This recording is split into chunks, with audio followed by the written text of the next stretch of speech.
Nonsia boy ya matefu nyinajo ya mama kwaba higher power 97.9 FM efe TV XYZ sone anajofa nonsia bremo Kasiebo nsem ahoro bi aisi ayanga buabu anoma osemufo asemu na sabre ye bekenkan ede amamuse Kasiebo nsem ye bekwa kofa voter power so 94.1 Global FM ewo ho Sharp FM watakrade nsoma FM wankrankwata bo FM wajasika jinyame ewo sampa nananu mu afugo so western ewo exiama elembele KFM ewo Kwazangligi FM wo ball Vinci Radio ni TV ewo dunkwa onofin Atom Local FM ewo Asasitre High Radio ewo Bechem Radio SM online.com Apple 68 FM ewo Virginia USA tuning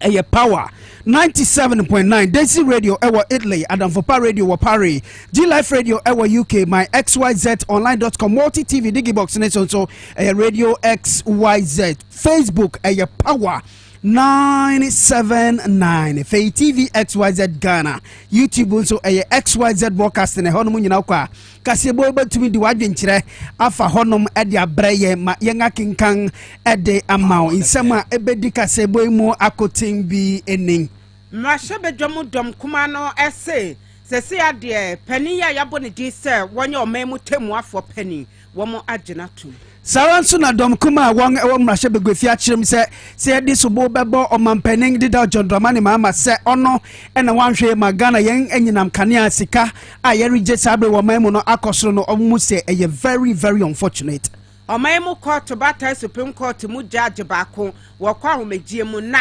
enam soma justice Yoni Kulendi osisisi ade wadane ajanka Sawansu so na eye opanikura wako ahomije emu no ofufuro wanga pa no se omedi na de no describe no so oye man of principle a chamber of independent power producers eso HSL ese wamo ama ban fisa be kosi jubo so na to se duasa so obetwe omoka no wom gusukram Ora Ernest yaw enim sabre mrashebegwa ayamane ni amamre ma won agena tumprakupe se o me mrashebegwe ni bra yen ato abawie ewo kumawu yedru enzema ene ne mpotemu a womo ehonam eton woso osema pani mahama se professor na Jeno Pokwadjuma ono na womo peno ese ne running mate Ghana police phone so amane bo kyerem se won afine 100k adenti emu kyerem ewo Kasiebo im ensem ne bika na mo bete ewo enwumre no sebem Kasiebo a yede ebem ewo power ene TV XYZ esom ensem enwumakwa bodo bi na ebo ye chidom a yede eba yede aseda Kasiebo ema power specialist herbal hospital so ota ye chim Health clinic ata ye chi Steve Nels job training afa no danche approaches Ghana Limited and so ebo ye chidom Solak bamboo toothpick Solak natural clinic afa enyumakwo bi so a eka Spanish ginkgo capsules ene Spanish garlic mixture enso tayechi Medimosis clinic and prostate center Dominion herbal powder Angel Dominion herbal center kokonsita and ode abam Piwak natural health at the 3P garlic mixture abam edu herbal clinic enso ebo yechidom ewo Kasiebo yi emu ena afe Sabash herbal center enso etayechim enyume Kasiebo wo Facebook wo benya wo power 979 power 979 and a TV XYZ 20 what a challenge can ma fofra womonsa ebeka bin na do adwen chensa ba me yakan amam yen mokote beka for ya je dwane de esomo eyeme be po so hima nana ya foriwa amafo call my agudie papa bin ladies them balls minimini abema Akra Kofi Dako Kasiebo no emu ichirem ankasa enen dom kuma won ewo Ghana mrashebegwefi ena wo chirem se yede subo ebebo kan mampening John Dramani Mahama oni NDC fu se won amamu abreso no ena nam so Ghana nhihye bia yen ene enwumaku ahoro wa wobua yen ma yenya nyinam kanea wo manmu enam sunti Ghana man yen afri sika twetwiri di ewo manmu no minority erichum se sansem na nipa bi arikika no enya de se eya depa na wodwene ho kra won eri entiase wodinsem nyina to gwane nyina nam se country director edima World Bank ani ding edi Pierre Frank Laporte edinsem beto mountain so kyerem se o mampening dida John Dramani Mahama na abreso no entiase apam a wokoyi na nam so ntia o mangana yen nyinam kane atumi begina ne nanto no kamia se won agye da mo e papa sabre no mo esan se eno ka ho bi na Ghana yen sikasem sabre na ma agye egu nanso dom kuma ene de wanga friends am travel nhyem no watchem says ansem na country director e kan no woni ni ya adwene enye ye opening out gina mo on nsem travel twetwe nkomo ne anopei ayura John Ginapo. If you look at this document submitted by Mr. Kenoforeta, the finance minister, to Parliament, you would that one, these payments cover fuel consumption, which otherwise should have been recovered through the tariff structure. When you consume fuel, it means that the plant is running. Nobody with a generator in the house consumes fuel when the generator is idle. All of you are aware of how they mismanaged the PDS deal. Today, the losses have gone up to 30%. So when government pays for these losses or shortfalls, they cannot be described as excess capacity charges. You are aware that the Ghana cedi was the worst performing currency in Africa for 2022, depreciating by more than 50%. And so ECG alone incurred forex losses of 4.8 billion cedis in 2022 alone. So when ECG incurs such huge losses due to the incompetence and mismanagement of the economy, President Mahama cannot be held liable for such payments. President Akufo-Addo unilaterally decided that the required reserve margin ought not be factored as part of the tariff computation. And so if government pays for the required reserve margin, that cannot be the fault of President Mahama. GOIL has supplied so much fuel to the police, to the military, to health agencies. And so when you pay for them, you cannot lump all this together and describe them as capacity charges. That is frivolous, that is untenable, and that cannot stand the test of time. From the information provided, we still want to stand by our conviction that the 17 billion cedis put out by the Vice President as payments for excess capacity can only be a figment of his own imagination.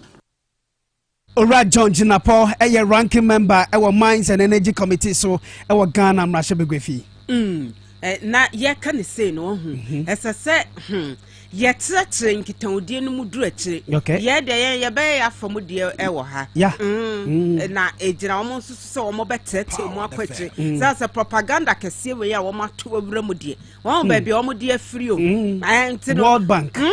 It is say, oh, boy, what shall say, oh, baby, a free Benny dear, not as any yenny. Oh, and one more chemu, so much chemu quackasa, ni padudona betiasim. 80 NDC, Edumakasia power, wha, esamuyo. Oh, yen and I yet boy Jumani be, na nekese panin so ejinamaho. Why? The bonny may a dorsal, Mudian su will move fat. Mama when you call home. Na you so when yama one day, I want some year emu. It's as a Chamber of Independent Power Producers, IPPS for one more say another IPPs, Messamo. One more same. One more ama a buying if it's a beacosi June. I young mobusme woman needed to say the assassin cow do one way to Yadiam. And then after one more bachelor baby papa. It's a banner sound so dear. Kania dum so dum so kania dum afeni ye babe hu ne kase pa ebo ye man yi emu na wotwe yensa ene wode ama banyu ese eka bia wode omo no wonhwe na wontwi asase wom na ye ankrankra wom kuta anyama hode na wom ede boa ema etese eka ne oman no so ewo ho a yetumi de ma oman fo se monfa ni mudwuma eba no anyam nkane a ena wom so se aban de wom ka beye mresantini eti se si ade sa beye nti wom ka ne wom beye ne se power no wom supply aban bio eba ne sa na tese eyedum so ena eba baba sa sem wo hanchemu aduosienim 65% en wom ede mayem na ye misa se ekasa na ban ede wom ye hwe ka ban de wom a eye America dollars no wo pepe ba kodi ache po enai 1.4 billion dollars ena aban ede wom a wom agye ne wom betumi bia se ye de sika ibe mo so wom ka won se my pani okufu adode wom ka edin wom kan so bro otwe hunni ene ejai adokoro wom ama wom ye wom ho hwe nye yenti wom ka enkosiaga Chief Executive Officer at the Chamber of Independent Power Producers IPPC eye Catholic claim apetogbo ena wone setofo etwetwe enkomo no wode etwedwete se sia womunyuma egu esanse abai do kent se wo my penny akufuado eket senye ehye woto wo sori ana wo ne se wa broni mu mo na mo wiemu amu dware wo na mo baabi anso ana wo so wakonwa edenam na wo boye kakwa enti womani abrese ema omadwuma egu enu nti ene womama no efisa be akosi dwumbo sumi da so aduasa ana se dwumbo sumi awie yese womo beje womo esika no de womo pew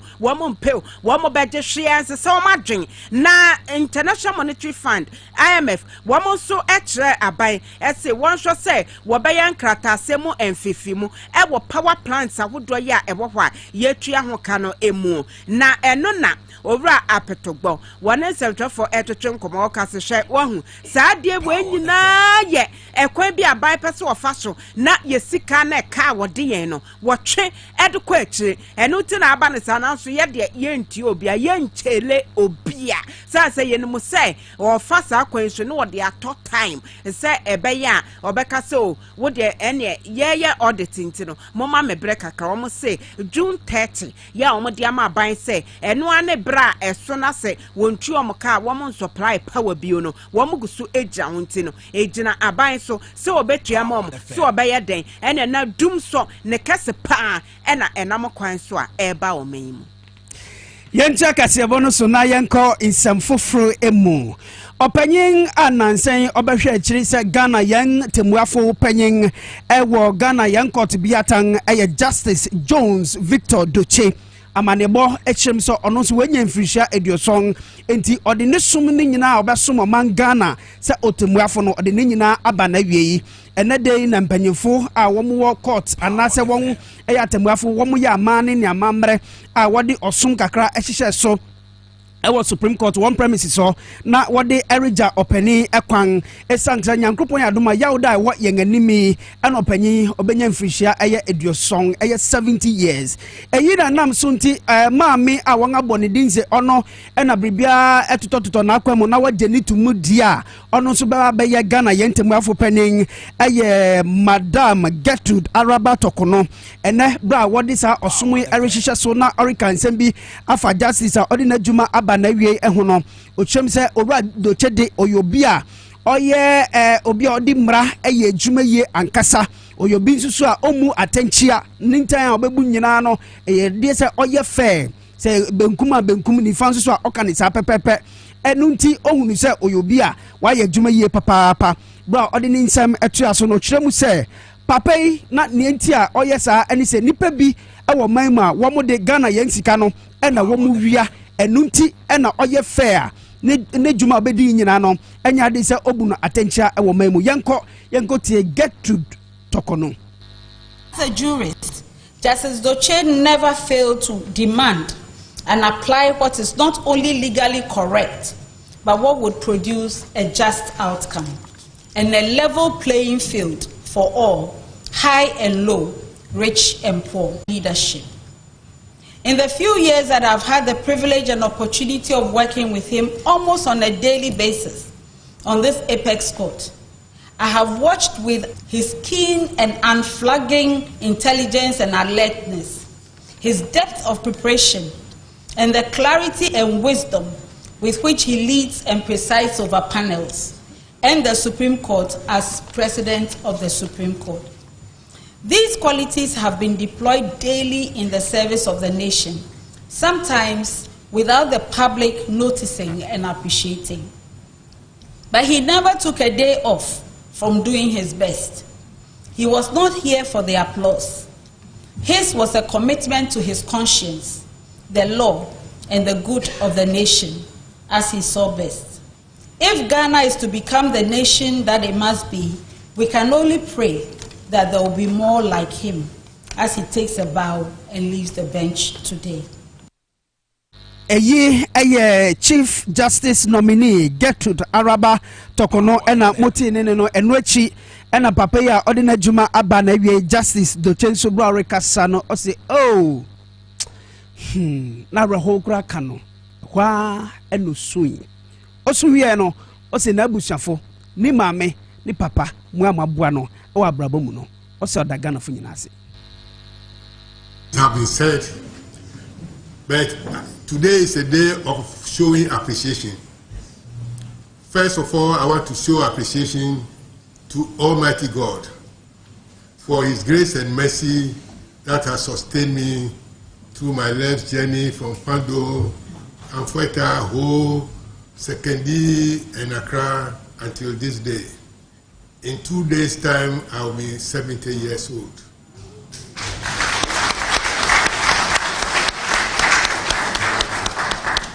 I also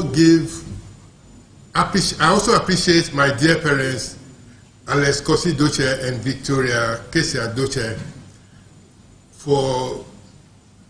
bringing us up. They sowed the seed, nurtured it, and especially our mother, who had to endure the rash realities of a single mother when the old man died in 1969, when I was in secondary form 3. In those days, there was no intestate succession law. And I can say, I told the CJ designate has omitted certain parts of my interview. I will not go back to that interview. I also appreciate His Excellency President Kufuor, who gave me the opportunity upon the recommendation of the Bar Council. The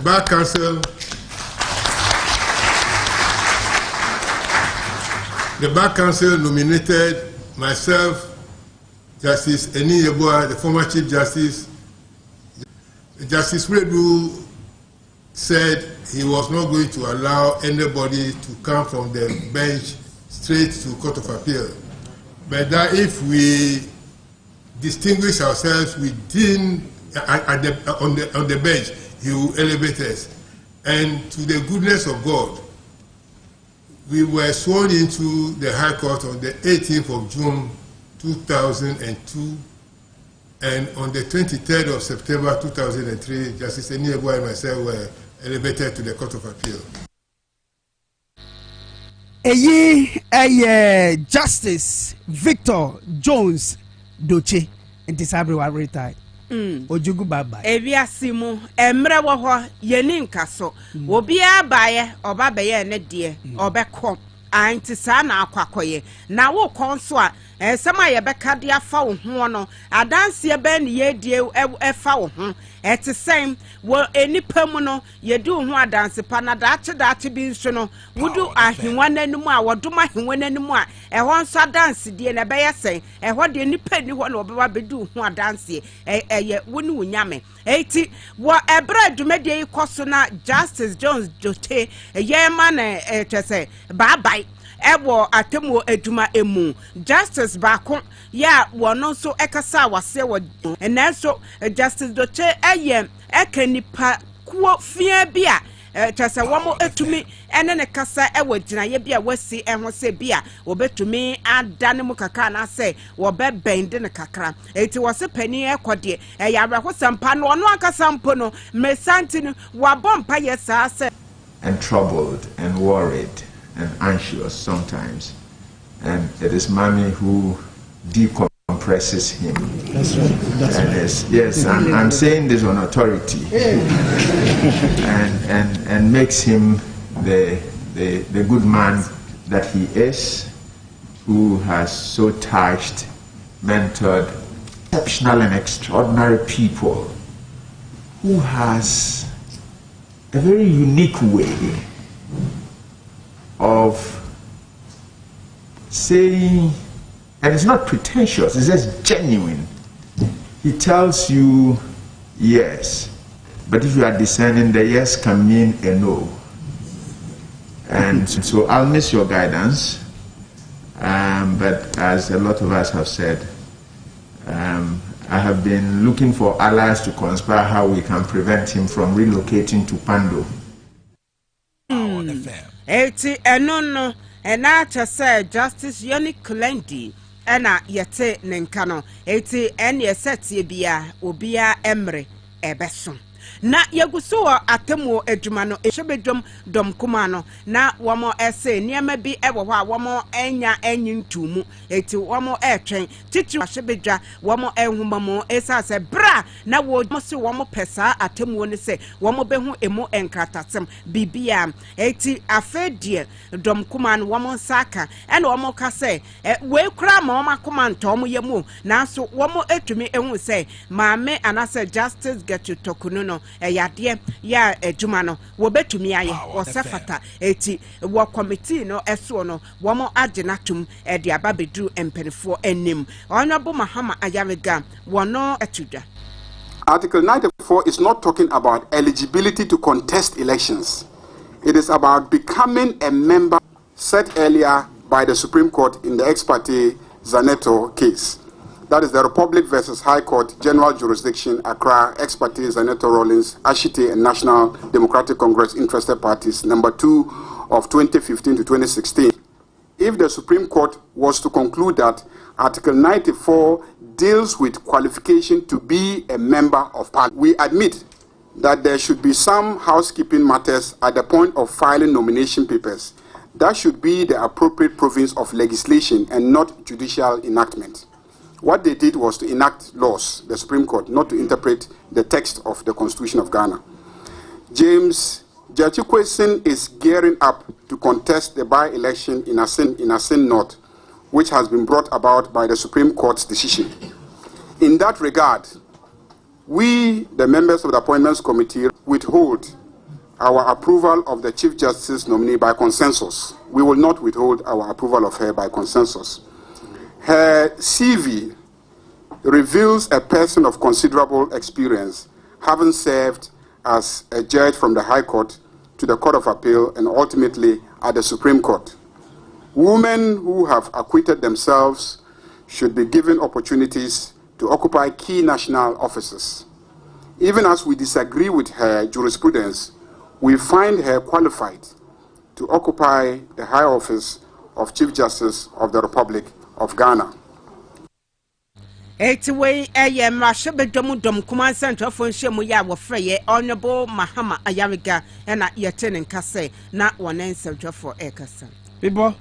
Nipe BD messages biaba on Facebook. Yes. Charles Mafo also share live from Insuta Atria. And Sang said Nipa Ubedi Nadino no so obon humoding ye papa. The former member of Parliament, the Honorable Baswa, was indeed a good friend to most of us. The Honorable Baswa actually worked in such a way that he cut across the divide of the House and exhibit competence in his work. It is our hope that our new colleague who has just joined us today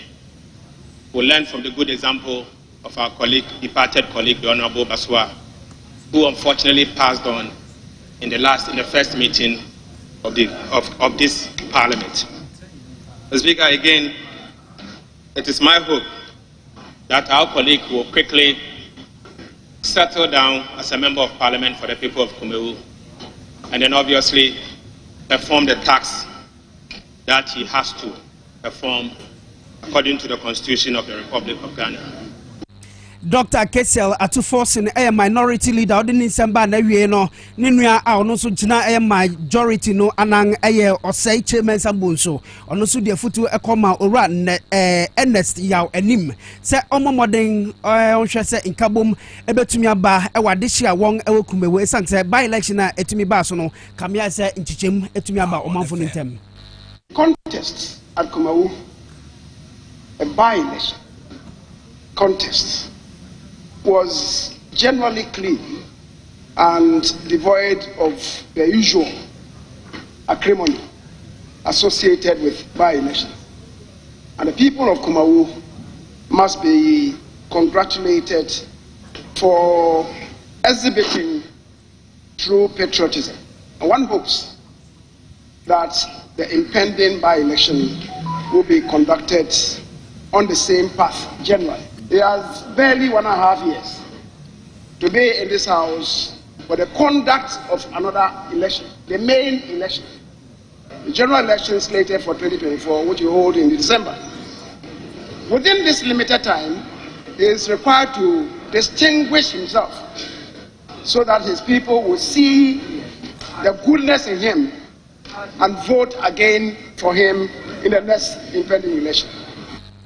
A majority leader Osei Mensa Bonso. My emphasis and Common Health Alert Clinic is 2022 Bra Yeribo Abaso Ewo West Africa Traditional and Medical Awards no so no wong and watch him say wong dinkunim ebano eye osa treatment so a enti wonso betimi akọje ayarhwe ewo ho enye osa nkwa na eye health alert for wohwe mum diabetes, chronic hypertension, stroke, numbness, typhoid anything nyarwa biara irritate wono me pacho fakopiem o won akachi wa obetimi abua me pacho wosan eye lab services ahoro nyina bi won ewo massage ne physio machines ewo ho no mu am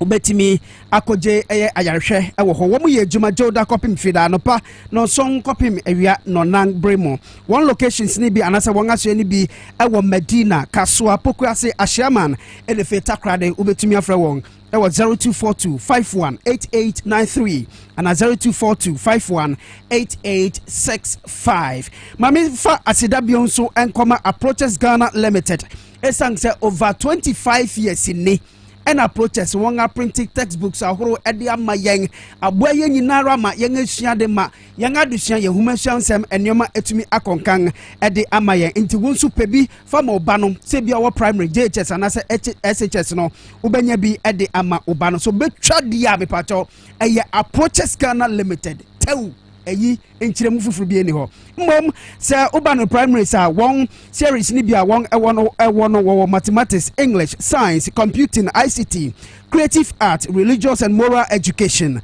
world art, people, history, and French nyina no ubenye bi ato ewa Approaches Ghana Limited na JHS no so no won ewa mathematics, English, computing, ICT, social studies, integrated science, 4th edition, creative art, religious and moral education, French and career technology ni nyina no ubenye bi ato ama obana owo JHS na me pa chaw SHS no me pa mcho muntie ni ye esanse ni Approaches edia be no tie na hye so say core subject na say elective subject ni nyinara ubenye bi ato tie ebi elective biology eye 2nd edition ubenye bi ato, integrated science 7th edition ebi wo ho, global social studies 3rd edition ebi wo ho, economics ebi wom, government can be management in living any ne kika kan won ahoro nyina no ubenye bi ato ewo Approaches Ghana Limited na one textbook no tie emprempreng ne GS ediaba one syllabus no ne Approaches ediaba no e conform with enu pepepepepe ente yidi yade se ukotobia uba no ubetwa ne nsori ni say one touch tie esanse akyerɛkyerɛfo a wɔn abɛn ɛna efe wɔn nso a wɔn experience ɛna wɔn akekakekade abom books yi ɛna textbooks yi ɛna wɔde aba na ɛnyɛ Ghana hankora na ɔbɛnya wɔn books ni bi atɔ anase textbooks ni bi atɔ mmom uba sub-region yɛka sub-region ɛyɛ ebibrim atɔ yɛ mantem ha Ghana bi wɔ ha, Liberia ebi nso wɔ hɔ, Sierra Leone udu hɔ ɔbɛnya bi atɔ, Nigeria ɛna efe Gambia nyinara no ɔbɛnya Approaches Ghana Limited one books ni bi anase textbooks ni bi na watɔ ɛde ama uba no na Ghana memu ha no one head office anase one location ankasa no ɛwɔ Ejusu Kwamo ɛwɔ Nkran ne Kumasi Kwantepɔn so ɛna ubenya dodo no etu ɛwɔ hɔ nkyirem anase sanfufuru bi ɛna upɛ wɔ kyiri a ubetumi afrɛ 0244 248 255 0244 248 255. Approaches series, a reliable approach to success. We omanga de shi ebegina yiso akoje yanga boafo nkrato ye beba abetu ansa no so ede amamu power 97.9 NFA TV XYZ so.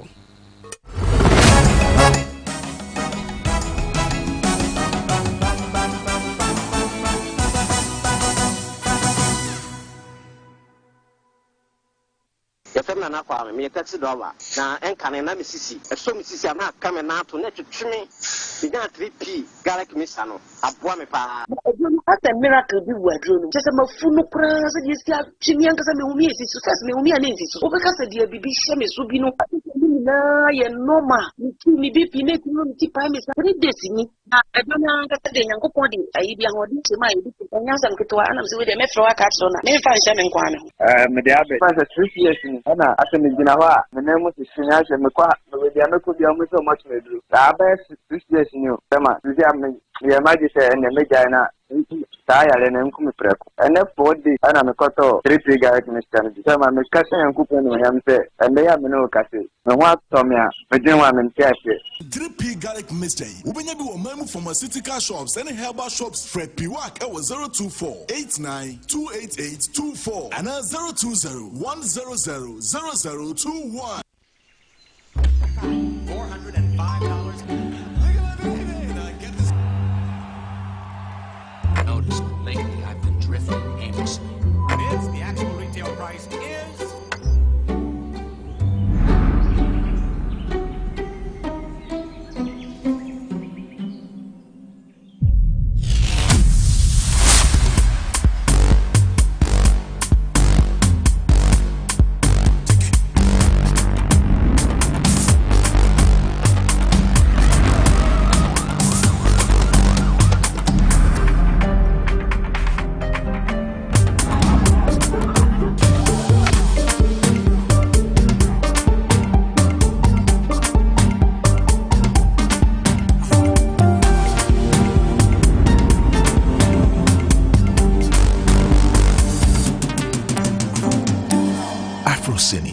Exclusively on HG Plus channel 115.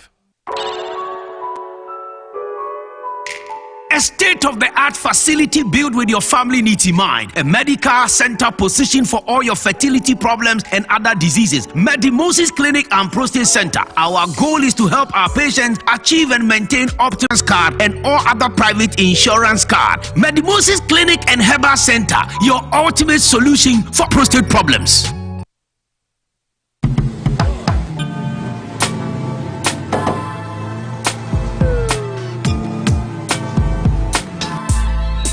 Welcome to AutoCheck Vehicle Diagnostic and Licensing Center. I hear my car can be checked here without going to so many Accra. Sure.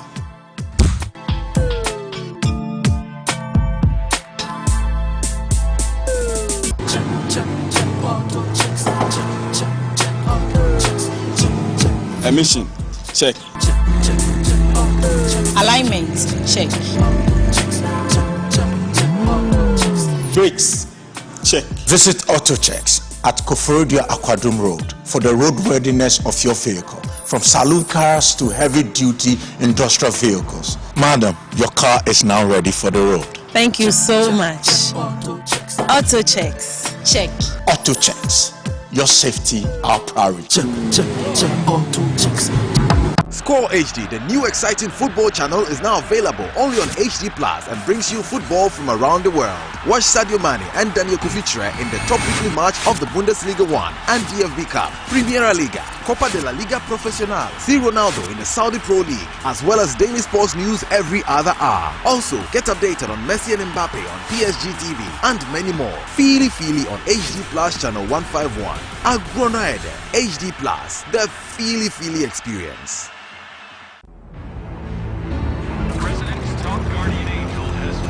There's one thing I'm good at.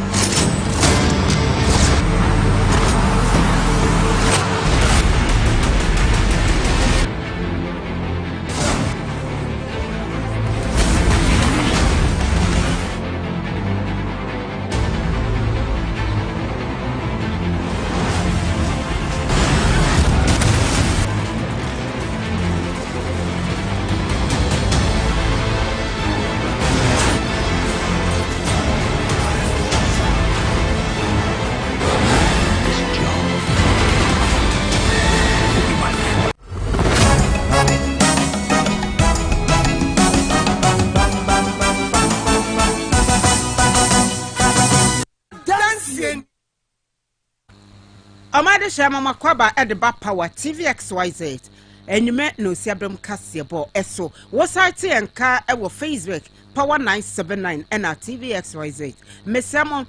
some of the adults palm na ye didn't kai Eddie Bebe so and Abramo said the independent power producers. Woman Yabresa by Domoka $1.4 billion,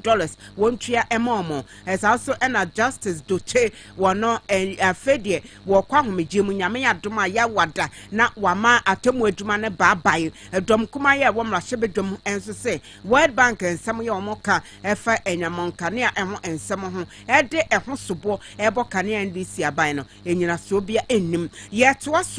one more ton and namona wamo efo edi huduma ewo azim enzima is mensini emu atoyeman tem emu wamo de ade sekase na ato my penny John Domini mama enimu franka tu foma endi sama yekono enfie pemienu ene adunu nan abato emu sana dama ensi ade yenya to abayi no se franka tu fo no aduma bako ye sa wo ho ne se wo beyi wo bia wo bedi nachi na wadi ne dwuma na se na bedi achim na wamo sepa say Professor Nana Jeno Pokwajiman wono an wamo ehwehwe say my penny John Domini mama ebeyi ne se running mate na one na di dwuma wo mfie mpemienu ne adunu nan abato emu wo fra ensentofo enhyiamum na penny ya wono na wokọ endi sema ekonomu ewo saa empotamo ehwa wo san ehwe eboaboa ema ano edema mayokono ye Mavis Coffee na ode ensem yetwedwa say wosha endi sema yekono emu a maame ye Nana Jeno Pokwajiman wo dan so pa asemu bia ne ho onya srekwe no na wunya bibia anka mfa ne ho eti my penny mama one sign consider no wo bra ye boa ye ho akobatum onam nya maame Nana Opoku Ajiman onu nti na na madoma ya fra ntamtrofo ha senti ni de yini maame no mbodin ba so onenya papa mahama ba obotum wa aboza manyan mbesiafo dom no efa adwuma na yeye onu nti na na mado ma enede yenani abro papa e ba fra ntamtrofo ma wa ba na yenu na di nkita ho yenu nkomo yele di hwe ni me de obokọ echi onu nti na ya fra ntamtrofo ne dan ya pede ya maame Nana Opoku Ajiman yanana yan papa mahama ne running mate onu nti ya pa yan papa mahama chaw mama na yan besi afudam ne ya pen wo aye NDC party no anu na obi ye botum yani na diduma mani eduma no wa hwani senti ndo oye besia onu no ne mayan besi afo yan na nti ne yesle NDC mpanyfo yan national executives ni nyina wombo baden wombo ayan besi afo no ma obaya dwumadi no nso obakọ nka na amayan na yan so yetum ya ya dwumaden ya de aboa ya yan papa mahama ma wotum abafa na egwa efri NPP abanensem we NDC branch women organizer ewo Azim Potamo na branch secretary Alice Atta wono so ede ensem etudwa ewo enzima kasemu ya maame Nana Opoku Ajiman pesa Nana Opoku Ajiman eti ene ya branch transfer wa keke bawra na bawra ba yo ve yedwa ke ba ho na ya ma president mahama ya de yedwa ke mo ya be ya ha ho kala sentime ya vra ke ya maame na ya ma ya kana ke mahama fa ikwa ya maame Nana Opoku Ajiman professor na ya ma ya kana ke o fa yokwa ya teteke mani bi akuna ka ba ya maame be fike ya ma ko ya kore ya da malam mi ku fara me ya wo fusu azo wakela ya maame na ya kana ke ba fa ba kwa yeti ya sra ya papa mahama ke ya sela ya fa ombrasi ya sra ke over ya maame Nana Professor Ajiman over ya ho na ya ma ala ya da bof ma na me yeku ya wakya Alice Atta trefo edema endi sama yekunu wa Azim Potamo ena yete nenkana chese womani abre pa ewo ensemi mu enya sem ketwa se Professor Nana Jeno Pokwajiman wonoa ena ekro Wanga fine Ghana Police Service 100,000 Ghana cedis ni nyina nam se One was say one day right information law no juma one anye or shebia commission no asha won so fanye juma one anye nti and a one fine was 100,000 Ghana cedis no then na enam say Commonwealth Human Rights Initiative for one more Africa and I say bibi memo no chim say wo pe amane bobi efa kwanga a police fo nam so a wo de brobro adas and I say wo bro Ghana fo e wo manmu nanso no kamia say a police fo bra wo de nkrata nyina ekoma won bepim sabre police dom sa hene IGP on shut down to one na mo biara e fensi to no we yinani we twinani kura nya de se obua won eyinam so na wo de sa fine no e de akọ ama won na RTI commission no echiremu say nienti a respondent and as a Ghana Police Service one and to me nyi anasa one fa mwai bi ama no eyina nam sunti and a wanga fine wom sa 100,000 Ghana cedis ni se wo muntu asan se wanga amfa obu ene nidi amfa nkwa ma commission no enunti na wanga tu sa anamon eno ti dampare o hwede owo ho pa dampare oya police dom sa hini IGP owo ho pa echese papa ne de anokwasem se wo kana asem e be yese wo kana asem dodo echese nden kana asem inkanase ena sakoba se obi pe amanebo every procedure adwuma ni mu a efri police public relations unit okay ena se omo so na ayese yetwie nsu onu agu omo omo ye de ice water na agu omo so and dam pare no e ba ne nkitawudi a enye adwuma e wo procedure ade kame say procedure esi no ane so na no na mbisa bra kwa me say enkamantemo procedure commander ye hwan me bisa ya na te say enkane kane na yenim district commander divisional commander yenim no regional commander yenim sesi enti sabi so ho eti papa keka ho wo de na wo strategy na wo so wo de ba e de abaye process tetete de Queen Elizabeth mo abreso etwam so etwam sesi amenkwati bia omo beret eno na wo hye uniform sa eche na pecha no eno na ye hye so wow na no baby sakra sebe eno no anya bia papa we de ye bise o sebio ye obi contract ya na sebe ye be ma beret no ya to ne dodo enti na sese ya de no na mo hye ya na wo ye ne sa wo mo ma no ne wo mo huma no wo mo semo even Ghana ya kwa ko nu makwa please muna buni no mo semo wow ye sese ya ye de sophisticated ways ahodo ena yede ye prosi wode ye kwa Queen Elizabeth abreso ada papa sesa won sa no na yonko yenim na yet was minutes amano boya babateja LSM NDC parliamentary candidate ewo Bimbila abato MPC so Dr. Mambua Roxing yade ya yetuni ya finifie ewo gbawe enkran ha na no de pa ne ho kanim Vivian Mambua Roxing ene central for twetwenko na se mente bia tese wo mabati kantin womo ewo fie omo behwe se womo aba process form yensa bi nso ka so an process asem ayeke a process form yensa bi nso ka ho na tese monsisa mo ne ma ye nko tese ya pam omo anesa wone TVXYZ Power FM Kasiebo etwetwe enkomo akora ko fida akodi amane boinka ye bai. I woke up this morning and my big girl Rita told me that somebody is at the gate, the water people. So I said, okay, let me call my husband to accompany me so that if it's about the money that we are owing them, we'll talk to them and then we'll go and pay. So I took the lead and my husband was behind me. So when I opened the gate, then I saw 3 policemen with that man. Then I closed the gate. Then I said, what is the problem? That they have been brought here by the court. And I said, court? We have filed for an appeal. And they didn't tell us anything. They didn't give us any notice or something like that. And then all of a sudden you are here saying that you are ordered by the police, by the court. And the thing is even that I have the appeal form with me. So when I showed it to him, to the Bailey told me that it has been dismissed. And I said, if something has been dismissed, they are supposed to write to my lawyer and said the appeal that we have filed have been dismissed.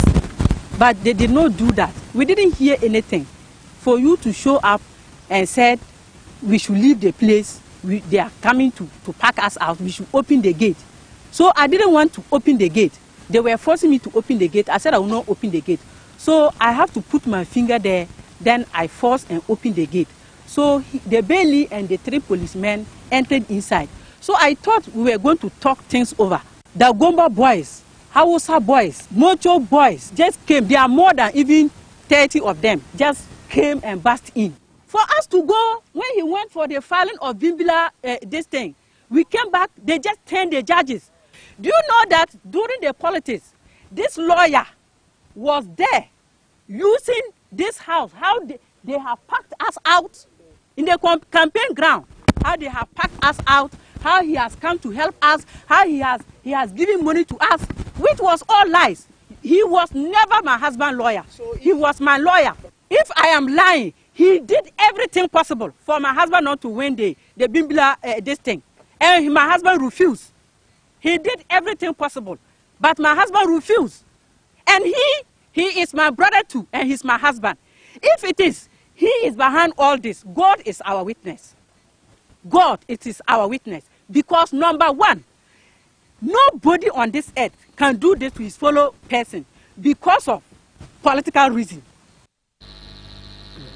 Hey, asɛm yi ano ɔde pam. Eti Ora Vivian Mamboa Roxin, parliamentary candidate wɔ Bimbila ne ho kani ɛna yɛte ne nka no. Akra. Yey, arahutem. Wo de wo na wo de wani ko hu yɛ.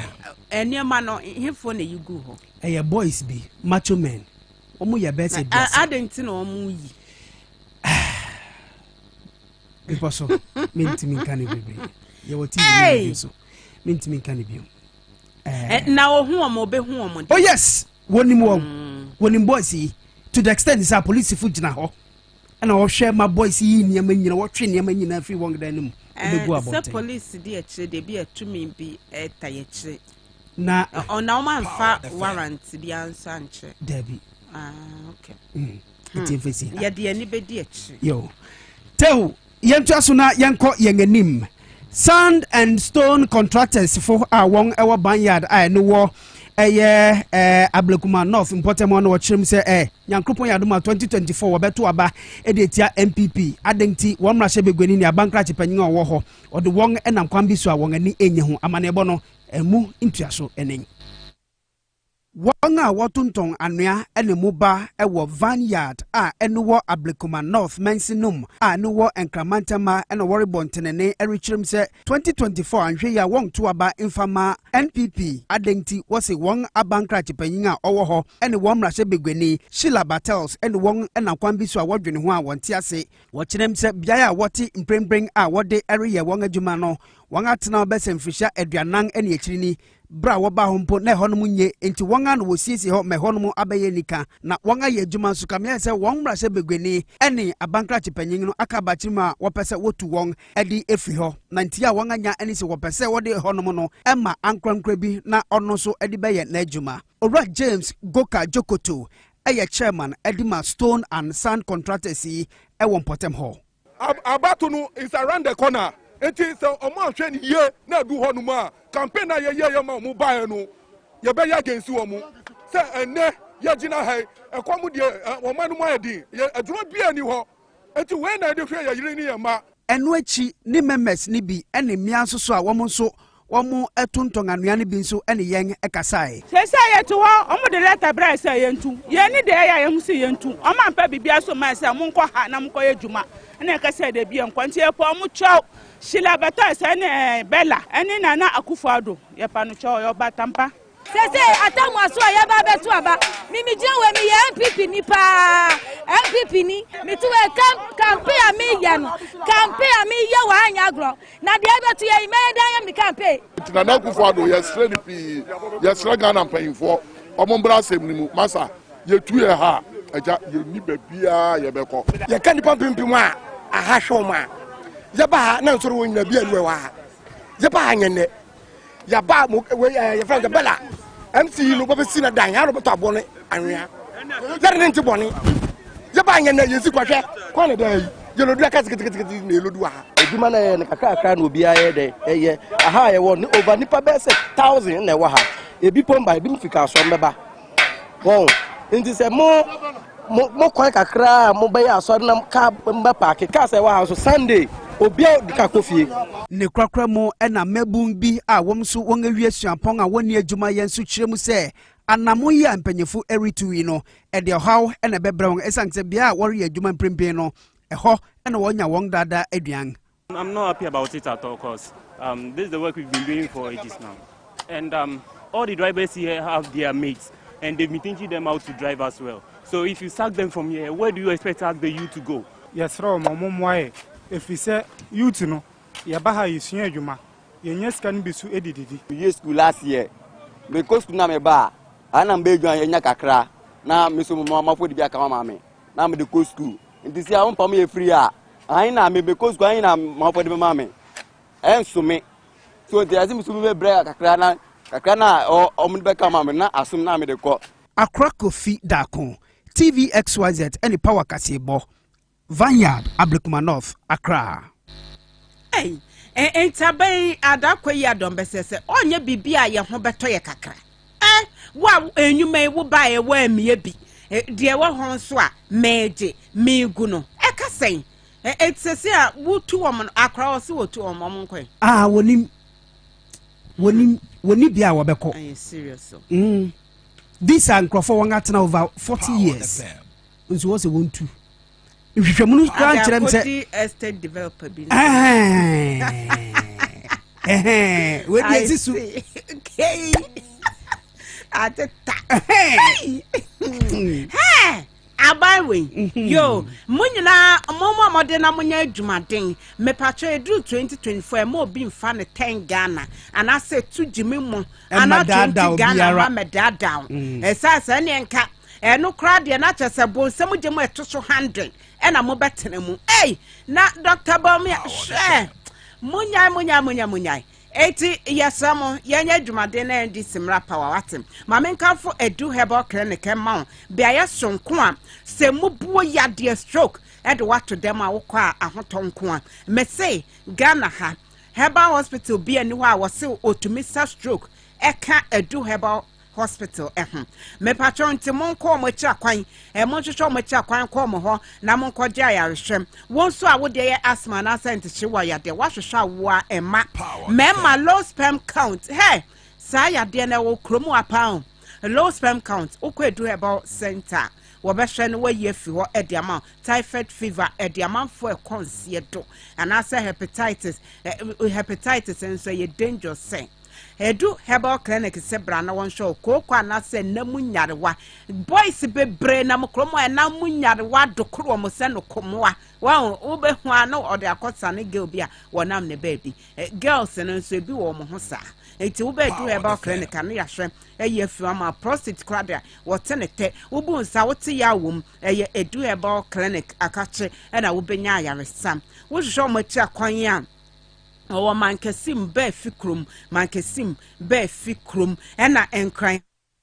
wo odoko official town Christ Ebenezer Preparatory School Kwashia Hinku Street ena wo be hu ama wo betimi na omadi nkomo 0201 044 221 pacho fa pen ne paper na tre number ni bio 0201 044 221 and 0243 989 368 now no madim kom Sabasheba Center ewa La Paz New Market also mimisa se wa sexual weakness fibroid infertility gonorrhea na se asthma na se minkanche se brano betu ase ediama osang ewa Sabashko bites nso ewo ho o bash bites ni nyina no ebua mepacho kotema community 1 Babalen Alaji Moro benye bi ato kanshin so ukokinso wokwe ba bi wo ho Adenta pharmacy Adenta ebi ewo ho Ekus pharmacy wa Shama Baywatch ewo Medina Old Road Fred Dog ewo 050 006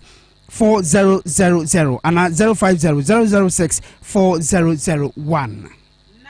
yede aseda kese nso ebema Angel Dominion Herbal Center womada rumon wode Dominion Herbal Powder aba na wohwehwe mo chakwa mo onkoko nsu tamanka samedim edre ya papa enu ebi na menom wonso hwehwe bi nenom we e powder no wo ya ensuo ema emu ya shikakra na wasakakra ede egum wo kanum enu ano no wanom yade no se ewo he se shetokro beimu ebeyi pia ma hoto aba mepacha wo se ya diabetes anase wo moja no entumi nyina faako etese pressure no wo soro anase waching kasei what spinal problem would you nom Dominion Herbal Powder wankasa obeba bedi adanse edura na joa wuntumi na Dominion Herbal Powder yade bia ta oswache Dominion Herbal Powder Food and Drugs Authority ade atomu se eye pa baby e to no bia buso ebo ho ene Angel Dominion Herbal Center eni nkomo ebo number is 0543 158 195 0543 158 195 and 0249 591843. Medi Moses eyedu papa marima nyina yanko yan prostate wansem ye beti ni te eye simple enti obi biankope eye prostate herbal capsules ni bi na efei ni herbal tea no ipacho prostate X no eye 100% natural marima na sabi premature ejaculation low sperm count irritate mo no adeni so nyina ni nanzu ye mipacho and nzu egugu bomodin ye waduma paseo ye juma ni ye bra jani okekeka wo hono ye juma no obia no simpacho na na jofe wankasa perfume X ni bi nanom na bibia nye balance so ti ase lovely wasang aya mammogram e wona kache ebua mmea no betumi ayamu breast screening digital x-ray nyina no obetwe bi ede amount enti hwehwe na kira kwan wate ewo eye adenta police station no na ede nimhwe mipacho Accra Central so won ewo AESL building num temanso wo ben ana wo ajekojo wo ben school for the deaf no Kumase ahinuma kokoben Fred 0244 068 447 MC Preko Eshe Evans Denny no wahina kwesi champion kwache mo message sabaphobia headquarters Silvanus Mauricio Lydia Boake munyira message aba yada maswate se abibia mo share na mo share link nso ede emayen na yabeko power specialist herbal hospital akache ansa na no akrata mami twaso ewa hade yemfa sida enkoma Spanish ginkgo capsules no esante bueye papa mo asabre ofise wenya mfrisha eduonu behwe wanim no aisese bi waya abre bi wenya mfrisha be se eduasa adereko eye eduoson wo hompacho emwa Spanish ginkgo capsules no ena bebu enhance ma omoja no se diefusa ne kama pebi nanom Spanish garlic mixture eni capsules no so mo amotena sikakra na nanga ititi munanga hono no mipacho edru ena bebua mo betuma dunso ye kama edru nyinara ba bibiara yeton edru yo bia nso ubunsa na moja ni meya Spanish garlic mixture ene ni capsules no ena bedi wakagina mu ye papa Halos Heba ewo kanshi ewo dile tenant Heba nso benya bi ato Repash Heba ubenya bi ato Widama Heba wa Shiama Ecus Pharmacy nso ewo Ashiama House of Drugs nso benya bi ato ho Ducat ewo Kaswa Dependable Heba Home ewo Medina Koforidia eye Benop enefe Gapson Pharmacy upedudu wetua wa Fred 0266 114111 0266 114111 a power specialist hospital say bra na yansha wo nsm yade bi ata wo so ache waya enko hepatitis B wapo no waposo ya wo ya wo nufuom kokra na se wepra wudom peno ho akakakra power specialist hospital wo ba womo ebe show pa we ye bibidro ene ye de sanyarewa ewo ho na power specialist herbal hospital say womo de no bia ba eno so boa ema immune system na hode ebo mo ye pa eti herbatin immune system eye edroso nko eboama ahode ba onipadua yade bia ta osacha etu ase cough care herbal mixture eso eyi ewa efiri hom ese eye etwese moja ena akakra na ave afi onipadua mu anase opese moja enso ne so dia edua ya herbal tonic eno ne mojedru a mekanfo ede amawo jiri herbal mixture eye mema nyina aduru wo de beje wo 3 points ama chese eni ja befiem edua ya mala mesetu malaria se enu nyina food and drugs authority age atomu se eye hwehwe bi eto ewo ba bia ye ton eduru bia na wo hwehwe power specialist herbal hospital womo echira kwanya na say enka ha kwabenya ACP road ena wo behu omo ewo power bus stop etakwade Anaji estate customs road wona singers washing bay edi enhwene mu Kumasi fire se wona Josboro filling station enso ena edi enhwe animum wo betumi afewom ena omo edi nkomo 0244 544 422 0244 544 422 and 0200 383 831.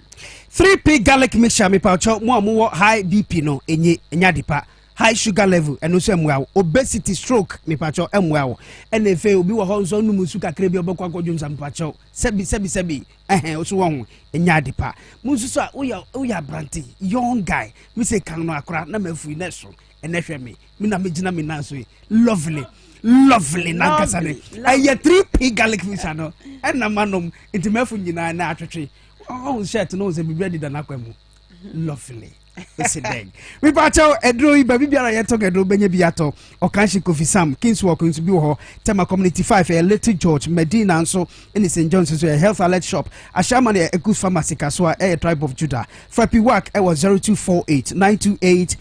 824 and 0201 001 021. Yes, krama bi a wate praka akokeka enipa makomako nwotwe emu odin ye Kasiebo edidi sumu ye de bebremu na Solak natural clinic say wo a wahwehwe wo a emma wo ba makache omo behwe na tese sa problem ye yefi wo de ama mema low sperm count brana ye nhwe wo wonso a wapo no waposo ye wo ya sciatica yade prostate enlargement ye Solak natural clinic akache wo mo won fidie sonko didi dwuma ebo ho wo machinya yira kwan wo wankran ha kokomremre wo Ben Harvard Senior High School Dr. Solomon Papa bi wone na dwumefo mo animu te wo ba ye beje mre na ya hwew wo Kaswa Old Market second bus stop wo free overhead hwa wo mo na anim ene wo mo nim komo 0553 932 631 0553 932 631 na Solak kroya say yen kan show shanan so say wo mo ye free health screening esa dwumade ya ye de ba say ye be hwehwe wapomudi mudi ama free no e ba so e wo mo nkrabata e wo Kaswa mepachom woman krabata medical kacho se wo Kaswa Old Market second bus stop wo free overhead hwa e baso memnedin e jumbo sumide to so edu 10th June and a basso a free and you may mepatrano part no soon ben kosi anwumre no siabem 7 a.m. to 6 p.m. Not to say 5th June crown almost shasi in tenra and almost shasi to aswa at the kosi memene dam 10th June into Shannon so ochina obe to miako na de so the kosi memene da 7 a.m. to 6 p.m. Well shot urinary routine analysis URA fasting blood sugar FBS prostate scan womb scan sonar machine ya de be ye wo hu adwuma massage machine and a fair ointment massage ya be mo bi for 0598 170 770 0598 170 770 so like asay jina na so ebi or same ya de bamboo toothpick aba Solak bamboo toothpick no enti wen Solak Biochemistry Limited ena diaba was say would the you will sim e wa nipa bebre wo munyi wo sim na aduane na akeka sinimu na afe ababa ya den tin kawa na hwehwe se no asia ya yellow ni green wo pegela wo be dan wanya bi me pato hwehwe Solak bamboo toothpick na fa you will sim would the via almost answer power na nkumu wie wo wi na nkumu a yiyi wo sim eye Solak bamboo toothpick bamboo ne ye dia ye man Ghana mu heya ehwemu makomako 300 enka ye hwe toothpick ehwemu 200 we ye de 100 apeso ediama hwehwe bi na ebebo ye pa mu am ye nuane efie awodo mu choba obia hwehwe bi wo ye dwumade bi ede dom ba wo mo bedidi wo ba we nam eye Solak bamboo toothpick eno mo nim komo 0531 0531-515-885, 0531-515-885, and 0261-736-263. Ghana police for anase Accra Circuit Court and a wanga issue a warrant be say yanhwehwe abranti bi and den ede Alhaji Farid Yakubu. Alhaji Farid Yakubu was say oyobia why issue a force check bi ama obi say onkoyi 3 million Ghana cedis and for free such checking so complainant or the insame ebe down one no chim say bra okoye no there's a checking ojugu baba hwi nim na sese sike biara anyho intimo amuhwe TV sabre anase muhwe Facebook no mobehu abranti ni ding ede Alhaji Farid Yakubu na circuit court no anasa police for statement what the abraye no chim say abranti oyobia oye chocolate in color and awenya 40 years oyobi nso so oye dangomba ni edehye na ofrita male important ewo etifidi mantem ewo Ghana memo ano chem se oye 5 feet 8 inches tall na wosusu se mpremprem no odinuhu akọ titete ewo Accra Hanum anase East Legon honum ona odinuhu akosie enti police fu chem se obi biara onima branti bia na so behu obi so number important ni fi be se 40 years ede eriko no bo modern bebo a police fu amane anase regional police headquarters criminal investigation department mono bomoding bebo amane anasa ubetumi afre won e was 0243 504357 0243 504357 na enkaiboyi Chief Inspector Kwabena Danso ono ana wa public affairs unit ewo Ghana police for won akachi won kramantema no ono ena ninsa ehye ase ewo ehonom unicorn car renters is minka jose uka ekura wonom bomoding fabra ma uka nye juma infama na sebia uwe Lantra Cholera Civic Accord Camry anase RAV4 CRV Santa Fe Rogue Fortuna Pajero na wa Prado V8 anase Toyota Bus Hayes Hyundai H1 and fake Costa Bus Sibia was minka Joseph Fabra why na enye juma fama na busumi bia no Jessica fashion kotukum wode eye bibi biara ebebua uhyen no ka GPS tracker beshem de biara dance wo besi satani nyama nyama no sa ha no nyina befi so fa won e was 020-840-4000 and at www.unicorncarrentals.com so ko hono ma ubetimi ehu won ga asida enkoma Steve now o se yenka Joseph Bra beshen anu ejuma wate snail farming, catfish farming, fish feed making, graffiato paint, organic fertilizer, organic weedicide, bar soap, powder soap, liquid soap, fruit ice cream, brown